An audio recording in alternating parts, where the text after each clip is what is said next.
Today I'll be showing you how to make an animated rabbit head using 2 pinch pots instead of 1. So I start with 2 pieces of clay that are about the same size as each other. You can see how big they are compared to my hands. That's about how big you'll want them to be. And basically we're going to start off with making them pinch pots. And we want to try to make the opening of them about the same size as each other. So I'm not worrying about it being perfect. As long as my clay is soft, it doesn't really need to be, because I can always smooth things out. That and the attachment in between is going to get scored and slipped and pressed together anyway. We want the pinch pots to be a fairly even thickness. Consistency is important when it comes to working with clay and making it look good. And so if I have lots of fingerprints, I can go in and pinch the higher parts of those fingerprints so those grooves go away.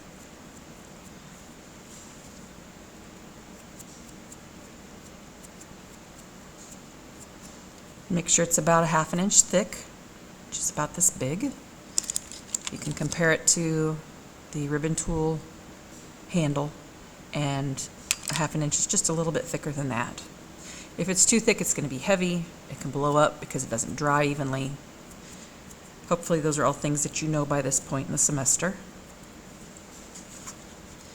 Once I get this far, I am going to go ahead and score and slip things together.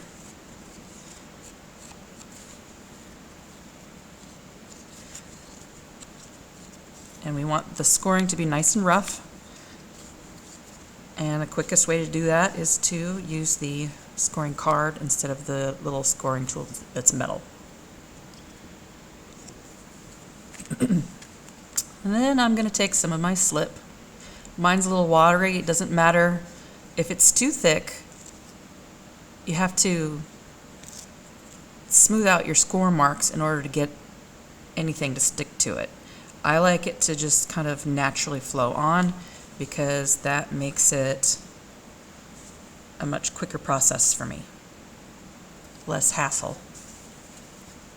And I'm going to take my 2 halves and press them together.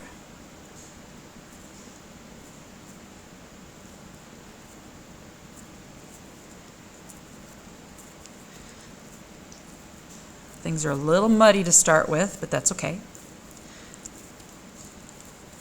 I'm giving them a press all the way around. Now once we get this sealed up really well, the air inside is going to help hold things up and hold them in place. I need to hide this seam, and one of the quickest ways to do that is to take my scoring card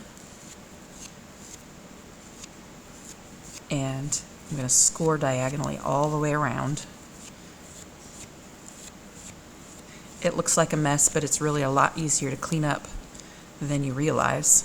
Once you start, you'll go, oh, okay, that is actually really a simple process. But scoring at first helps fill in any dents that are around the seam and help them be less noticeable when we go in and use the smooth side diagonally to smooth things together. And this helps hide that seam.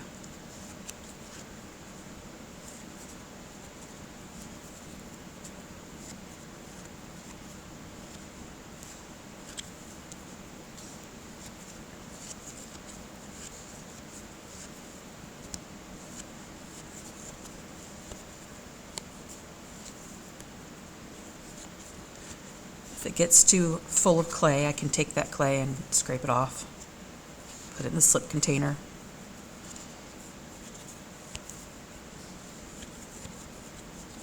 See, I've got one little spot here that doesn't want to close, so I will just keep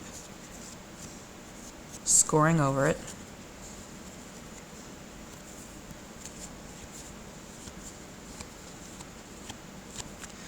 And then, once it's together, I can kind of compress things.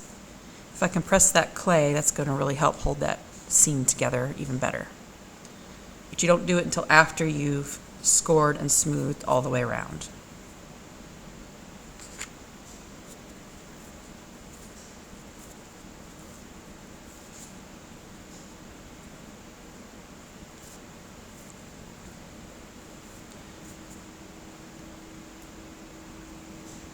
Now, I'm not trying to make things perfectly smooth because I'm actually going to add some texture to this eventually anyway. Since I'm making a rabbit, rabbits have hair. We want to include that texture eventually in the end.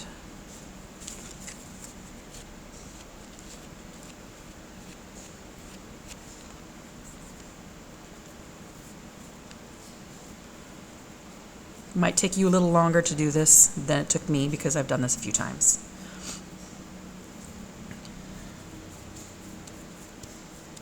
So now I have this ball of clay that is eventually going to have a hole in it, because if I leave it the way it is, it won't dry properly and it will blow up in the kiln.